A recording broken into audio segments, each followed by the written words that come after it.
avanza, los plazos se tienen que cumplir y el día a día exige continuar. Pero aquí en este espacio nos tomamos una pausa para reflexionar sobre los fenómenos de comunicación y periodismo desde la mirada crítica de académicos e investigadores. Esto es Pensar la Comunicación, un podcast de la Escuela de Periodismo de la Pontificia Universidad Católica de Valparaíso, conducido por Valentina Miranda y Josefina Valenzuela.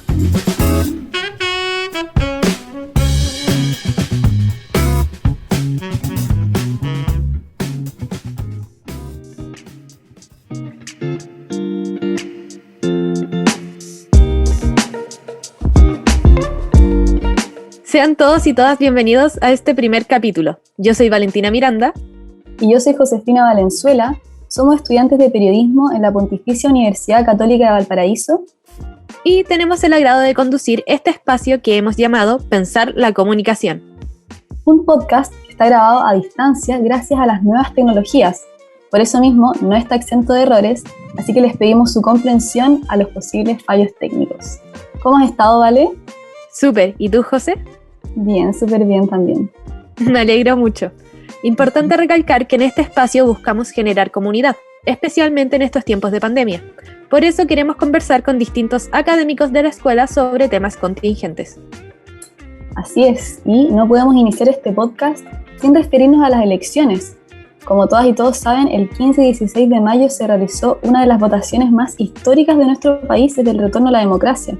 Según las cifras oficiales del CERVEL, más de 6 millones de chilenos y chilenas fueron a las urnas para votar por alcaldes, concejales, gobernadores y, lo más importante, constituyentes, quienes escribirán la nueva Constitución de Chile. Así es, José. A partir de esto mucho se ha hablado de los resultados, de cómo las personas castigaron a los partidos tradicionales, la aparición de los independientes en el escenario, etc. Pero en este primer episodio queremos analizar este proceso constituyente desde la mirada de la comunicación. Y para eso, hoy estaremos conversando con el profesor de la Pontificia Universidad Católica de Valparaíso, Claudio Elortegui, magíster y doctorado en Periodismo y Ciencias de la Comunicación y experto en comunicación política. Hola, profesor, de verdad que es un verdadero agrado tenerlo hoy con nosotras en este primer capítulo. Hola, profesor, sí, como dice Valentina, estamos súper felices de que usted sea el entrevistado de este primer capítulo del podcast. Muchas gracias, Valentina, muchas gracias, Josefina, y qué honor para mí además tener esta responsabilidad de abrir este espacio. Se agradece muchísimo por lo demás. Felicitaciones a ustedes por lanzarse realmente en estos proyectos. Siempre da un nerviosismo, sin lugar a dudas, el plantearse y el iniciarse con estos desafíos. Felicitaciones también a Verónica y en general a toda el área de comunicaciones de la escuela. Y a todos quienes nos están mirando también, un abrazo grande. Bueno, profesor, para que pasemos al tiro al tema que nos convoca hoy para conversar respecto a las elecciones, las últimas elecciones que se vivieron acá en Chile, le queríamos preguntar cómo evalúa el hecho de que los partidos tradicionales hayan tenido un gran gasto en sus campañas electorales y aún así no lograran los resultados que esperaban. Tremenda tema. Sí, tremendo tema, tremenda pregunta. A ver, si hubiésemos hecho la misma reflexión o el mismo análisis previo a las elecciones, probablemente yo soy de las personas que te hubiese dicho que nunca se hubiese imaginado, por lo menos no en este momento o en lo que fue la elección propiamente tal a nivel constitucional, del constituyente, el que el dinero, uno pudiese decir, pesara tan poco. A ver, eso también hay que ponerlo en un contexto. Pero no obstante, efectivamente, cuando estamos hablando de algunas campañas que llegaron casi $1 millón declarados, sabemos que además hay muchos gastos que pueden ser anexos y complementarios, por tanto las cifras que se declaran legalmente, que es lo importante, pero sabemos que siempre hay también otro tipo de logística y de gastos también de otra naturaleza, lo que puede hacer que ese $1 millón de alguna campaña puede ser mucho más también. O esos 160 millones de pesos a nivel de que se dieron en regiones, ¿no? Bueno, mira, yo me puse muy contento porque, en definitiva, creo que lo que pasó es que finalmente ni el poder del dinero ni el poder de los recursos que se pueden aplicar en campañas electorales, que dicho sea paso también fueron bastante malas, o sea, independiente de que se tengan los recursos, si el recurso se malgasta. Y además, lo más importante de todo, que la candidatura fue percibida y fue observada, interpretada finalmente por la ciudadanía como una candidatura que probablemente estaba ya fuera de plazo, caduca, y que no representaba el espacio que democráticamente esas personas lo consideraban para la fase constituyente. Entonces aquí tú planteas, Valentina, un tema de fondo que finalmente, claro, ¿quiénes fueron los que peor les fue con ese nivel de inversión? Uno podría decir los pactos tradicionales, los partidos tradicionales, y eso habla naturalmente de que así como fue tan categórico ese 80%, cuando la ciudadanía se expresa en el plebiscito para decir, mira, no queremos los partidos políticos en este espacio, eso se vio refrendado también en la observación que tú señalas.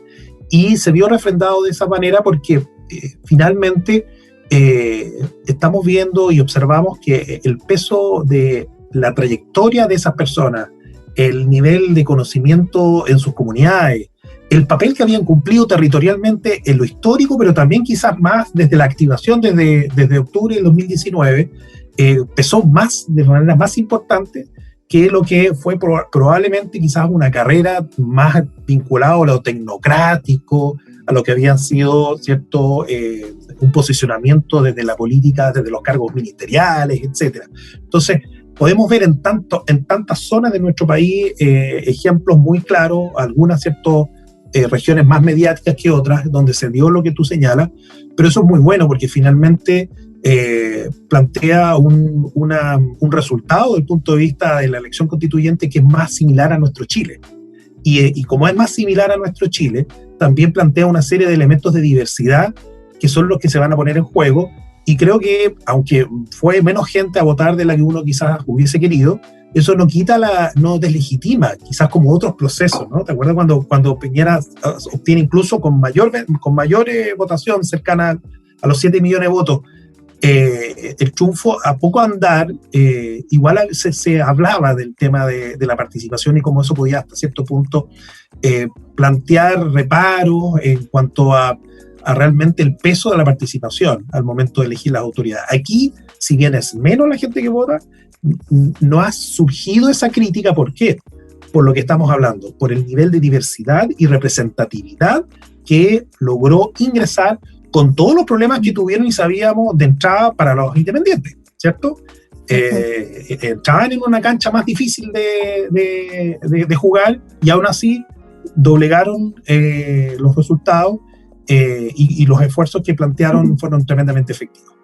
Profesor, y justamente en ese sentido es también lo que le queríamos preguntar, esto de que la abstención y la baja participación en las elecciones ha sido un tema muy recurrente en los análisis políticos, pero el plebiscito de salida de la Constitución será de participación obligatoria. Entonces, ¿cuáles serán los principales desafíos que tendrán los constituyentes y las coaliciones políticas en general para llegar a este electorado que hoy no está participando, pero que tendrá que tomar una decisión en ese siguiente plebiscito? Sí, es una tremenda pregunta porque de hecho ya algunos análisis comenzaban el mismo día lunes después de las elecciones a plantear un poco dónde está, quiénes son, cuál es ese 60% que tú muy bien señalas, porque va a tener que participar de manera directa o indirecta en lo que quizás forma parte de su propia observación del proceso, pero de forma muy explícita en el momento que tenga que acudir a las urnas, porque el proceso efectivamente, como tú bien señalas, Josefina, va a ser obligatorio. A ver, yo creo que de esos análisis uno tiene que interpretarlo desde muchos aspectos, es una aplicación multidimensional. Primero que todo, la necesidad de comprender que hay una cantidad no menor de chilenas y chilenos que le bajaron simplemente, ¿cierto?, la cortina a los procesos electorales y a todo lo que tenga relación con la política, y que tampoco ni siquiera se sintieron interpretados por ejemplo, una lista al pueblo, que cierto fue como yo creo que la mayor sorpresa, esos más de 900.000 votos, esa cantidad de representantes, ni aún así desde ciertas ciudadanías más locales, territoriales y desvinculadas de los partidos tradicionales, no se sienten llamados y no se sienten motivados. Y ahí uno podría empezar a elucubrar ciertas hipótesis. Hay trabajos un poco que se han ido adentrando en esto, en lo cualitativo, y plantean, por ejemplo, tremendos niveles de asimetría en el acceso a la información, que es una cuestión que yo también planteaba antes de este proceso. A mí me preocupaba, fíjate, Josefina, cuánta gente pudiese ir a votar, porque yo pensé que en esa cantidad de participación podía jugarse también la imposibilidad de que, por ejemplo, los independientes tuvieran el nivel y el peso que tienen hoy en día. Se dio un escenario muy interesante porque finalmente fue un voto muy político el que acude y probablemente bien informado, pero tenemos ese 60% que tú señalas que probablemente no está teniendo acceso a la información política también por un tema de carencias económicas y carencias de accesos informativos. Yo creo que es un tema que hay que empezar a hablar, ¿cierto?, en Chile, el que acceder a una buena calidad de la información política, etcétera, muchas veces hay que costearla, hay que pagarla. No la tenemos en la televisión abierta, estamos claros en eso. No lo tenemos en los matinales. Por más que los matinales ahora quieran ser el espacio del show del populismo y ponerse en buena con una ciudadanía que también justamente esa ciudadanía le bajó la cortina en el 2019. Pero, claro, ¿dónde nosotros podíamos conocer o podíamos escuchar a muchas de esas candidaturas a la lista del pueblo?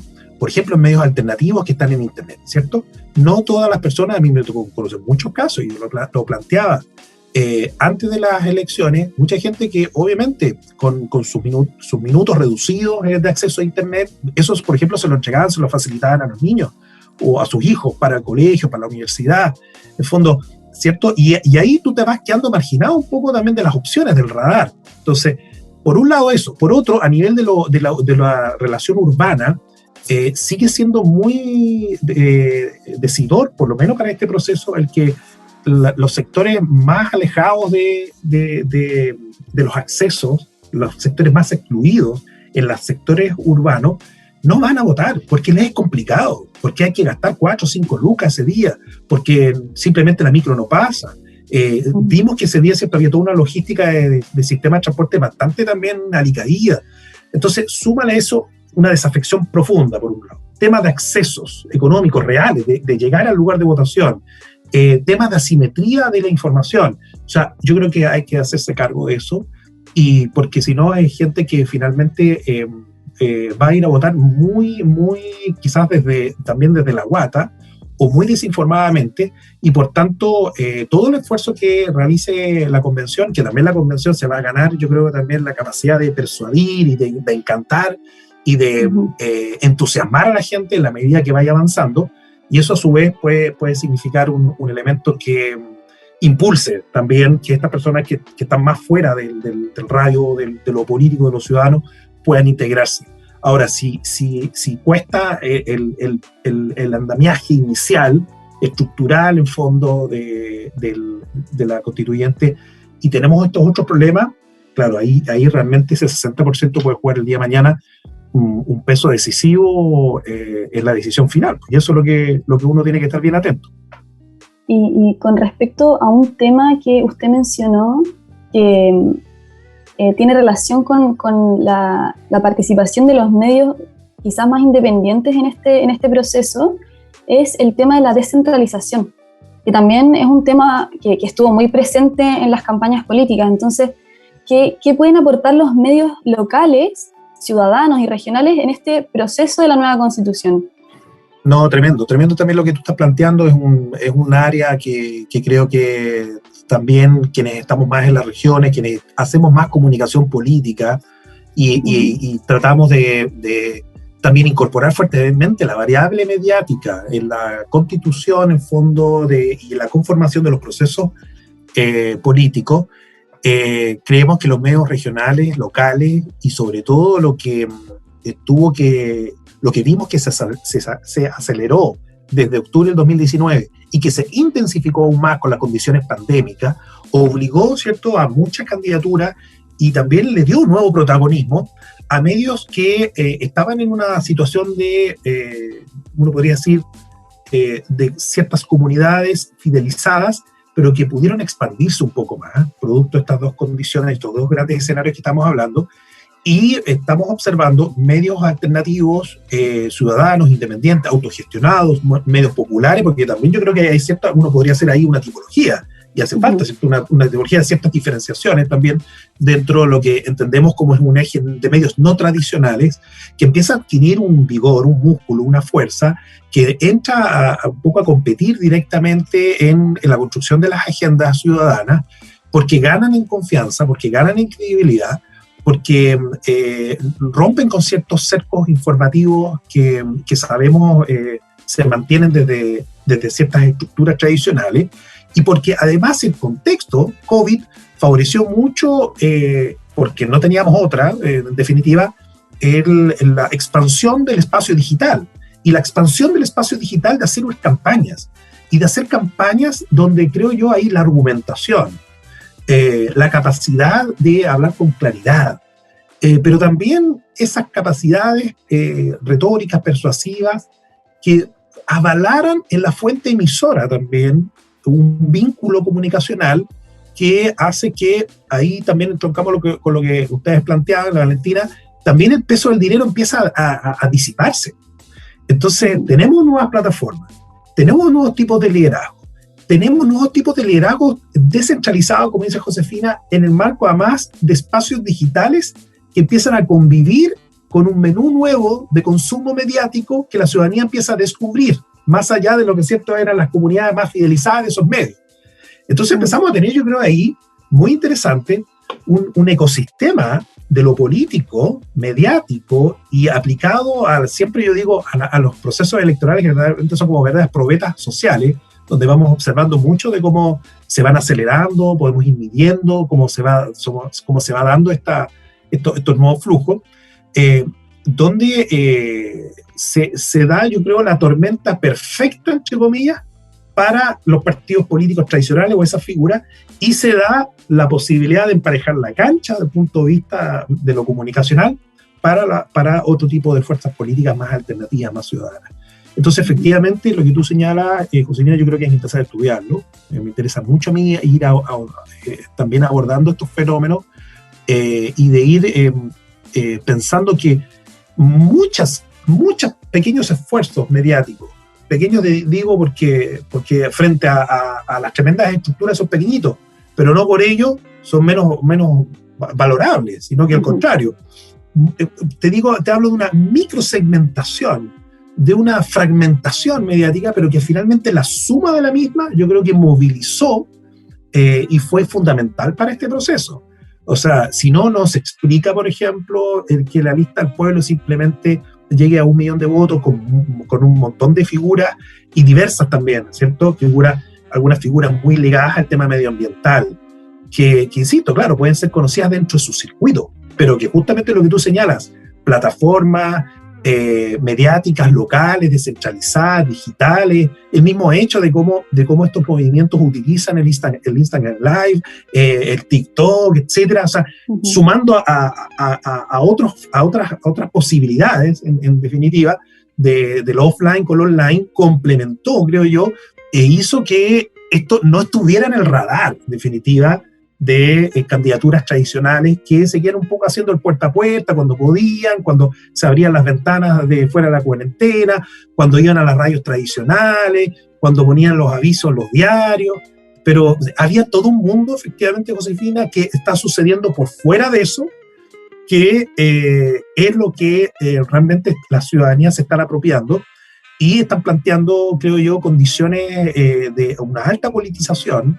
y de una alta comunicación política. Entonces eso es fascinante, yo encuentro que es fascinante, creo que no se le está dando la atención debida, y son factores y son variables profundamente mediáticas. Entonces, efectivamente yo comparto, hay que incorporarlas dentro del análisis y los resultados.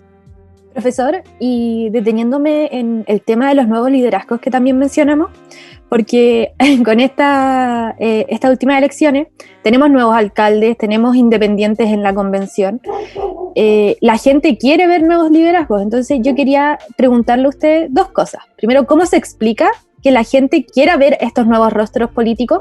Y segundo, ¿cuál debería ser la estrategia de estos nuevos agentes políticos para mantener sus temas en la agenda? Porque las elecciones, claro, son un gran proceso, pero después de las elecciones el mundo sigue, entonces ¿qué se viene en ese aspecto? Claro que sí. Mira, lo primero, Valentina, para ser muy sintético, porque es una pregunta muy también profunda, y podría estar de aquí dando la lata latamente, y como es el primer programa, queremos que el ciclo siga, la gente no se nos vaya, pero plantearlo así en una premisa muy simple. Los partidos políticos ya son observados por la ciudadanía como parte del problema, y no como parte de la solución. Están en un nivel de descomposición y están en un nivel que no va a significar que los partidos políticos terminen, pero probablemente el sistema de partidos políticos como los conocemos va a cambiar y como está cambiando ya. O sea, después de lo que fue el gran movimiento del 2011, también con ciertas herencias, porque esto es un continuo del 2006, pero sobre todo con lo que fueron que muchas veces también se tiende a olvidar, los movimientos regionales. 2013, si mal no recuerdo, Freirina, Aysén, que después se extendieron a otros lugares, que fueron movimientos muy ligados, ¿cierto?, a visibilizar lo que eran las zonas de sacrificio, o bien también los accesos de ciudadanía que estaban en una situación de desventaja por el solo hecho de vivir en lugares que no estaban dentro del radar de la toma de decisiones en la región metropolitana, por ejemplo. Entonces, ¿por qué planteo esas cosas? Porque ahí lo que empezamos a ver es un paulatino posicionamiento que silenciosamente, pero decididamente, silenciosamente para las agendas tradicionales, porque quienes están en el territorio, quienes estamos en las regiones, quienes estamos un poco observando esto, sabemos que ese es un proceso que es irreversible. ¿Y por qué? Porque finalmente la forma de resolución de esos conflictos fueron pequeños panadoles, pequeños paracetamoles, incluso capacidad de ciertos partidos de que muchos de esos liderazgos se integraran, ¿cierto?, a sus listas parlamentarias con muy mal final.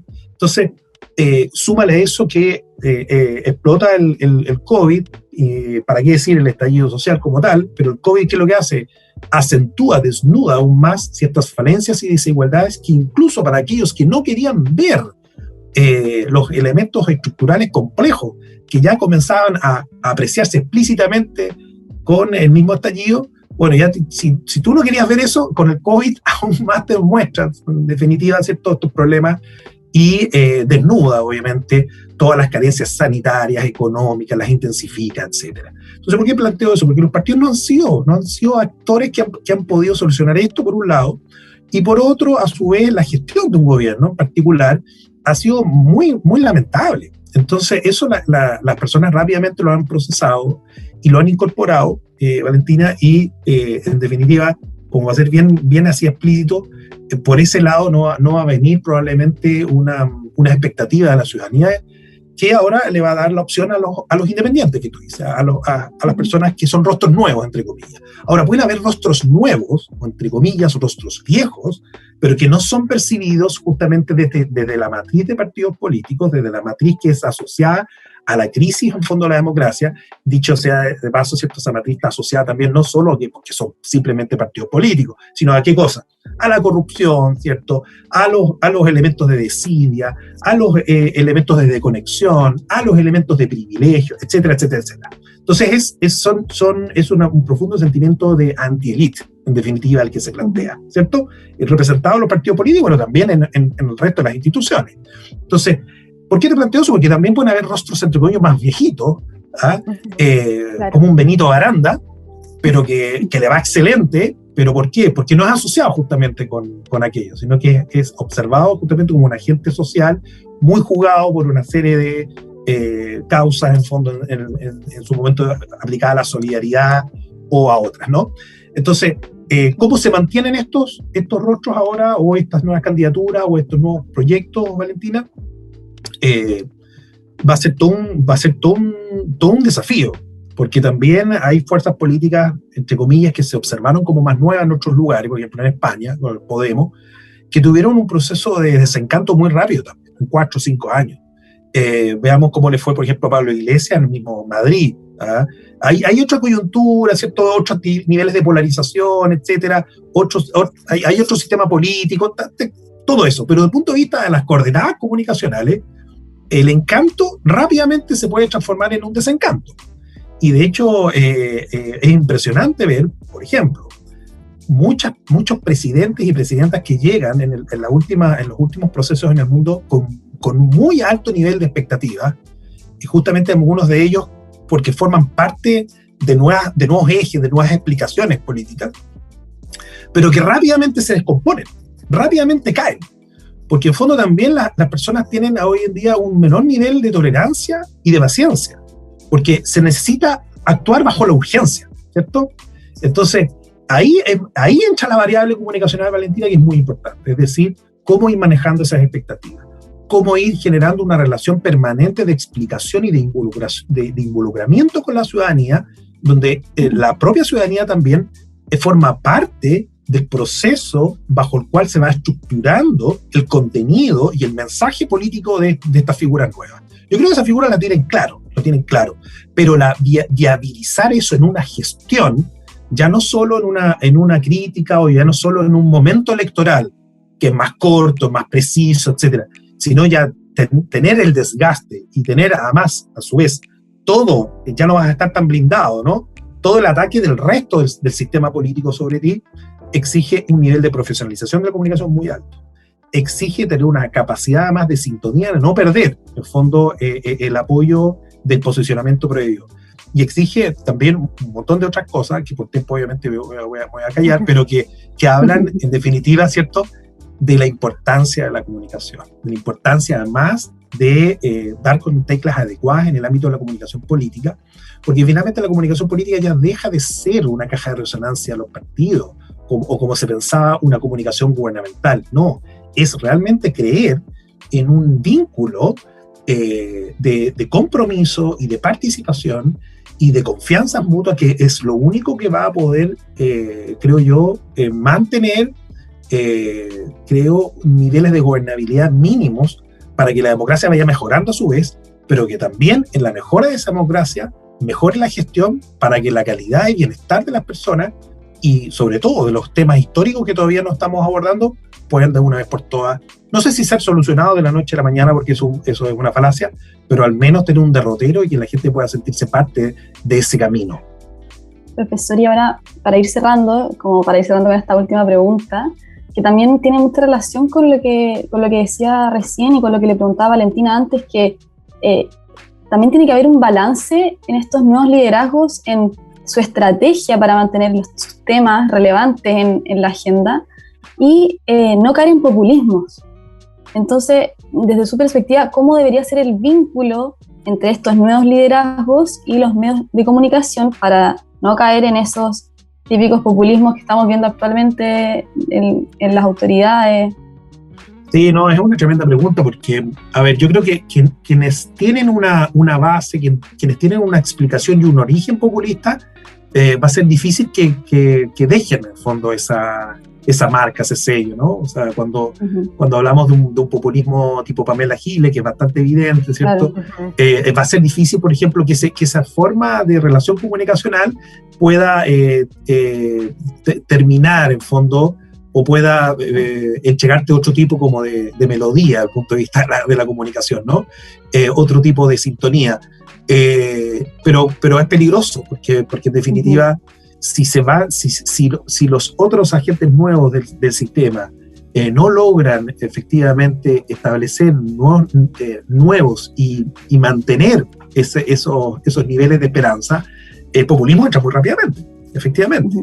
¿Por qué? Porque el populismo entra desde un nivel más de odio, más de discursos de odio, más de nivel de agresividad, más de ruptura, más de desesperanza y más desde la desesperación también del elector o de la ciudadanía, que ya ve que todas las otras opciones se agotaron y que no tiene a quién echar mano, y por tanto tiene que reconfigurar parte de sus mecanismos y de sus alianzas políticas, y opta por el populismo porque en definitiva, además, desde que es un mensaje muy anti-establishment, también plantea cierta, de manera explícita o implícita, cierta anulación de lo institucional y por tanto de lo democrático. Por tanto empezamos a bordear, ¿cierto?, hacia el autoritarismo, que es esto como de, mira, yo tengo el poder total, tengo la fuerza total, y porque el resto no me sirve, vamos a aplicar los cambios que usted necesita.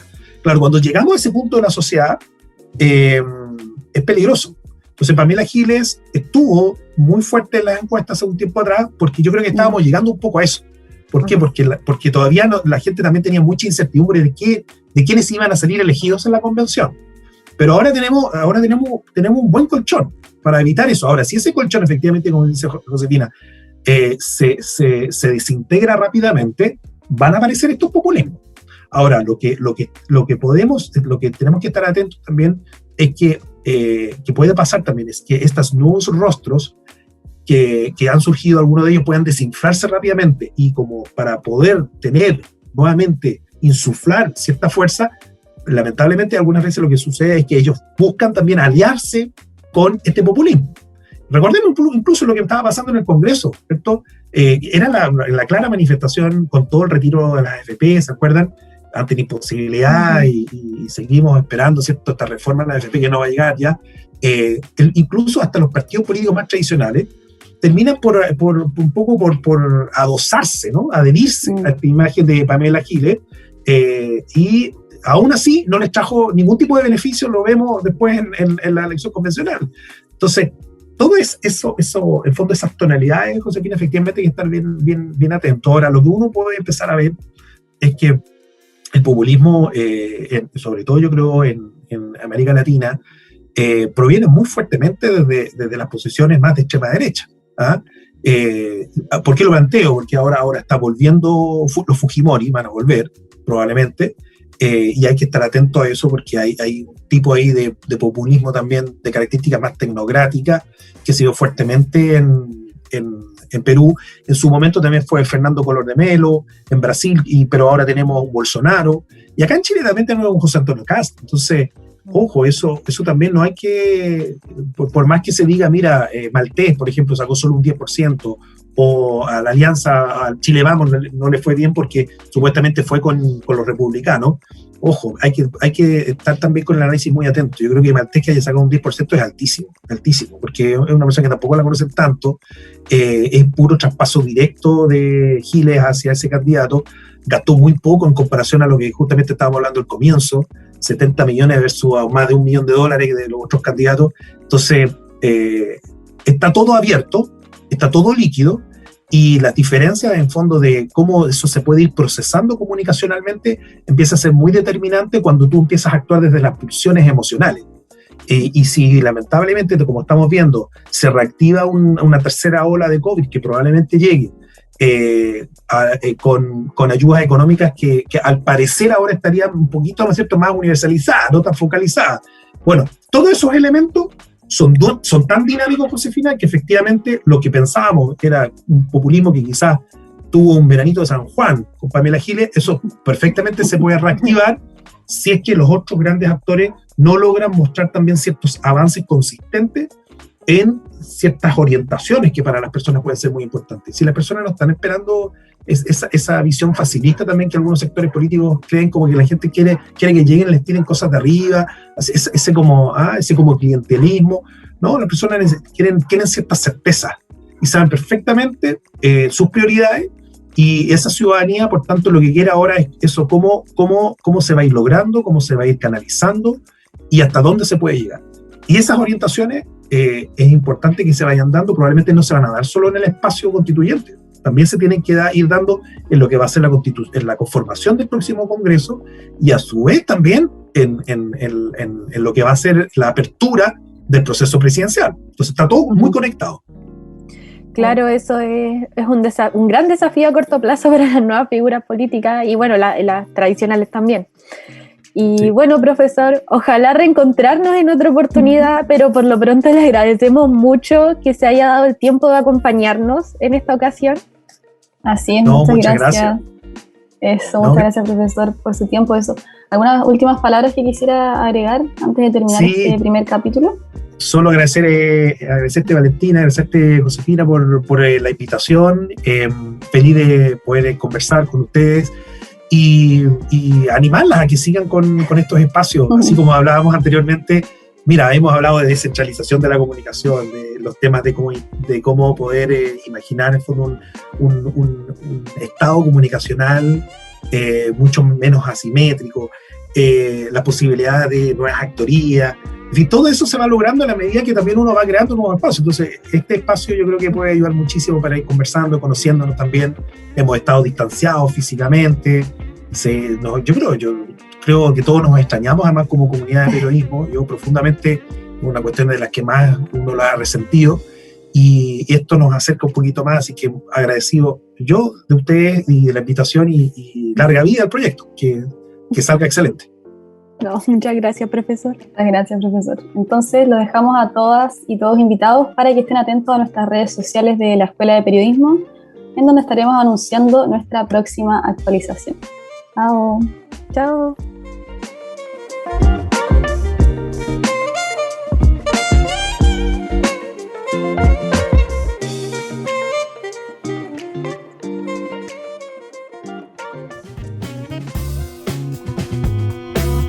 Síguenos en nuestras redes sociales y continuemos la conversación. Conéctate con Valentina Miranda y Josefina Valenzuela en un próximo episodio de Pensar la Comunicación, un podcast de la Escuela de Periodismo de la Pontificia Universidad Católica de Valparaíso.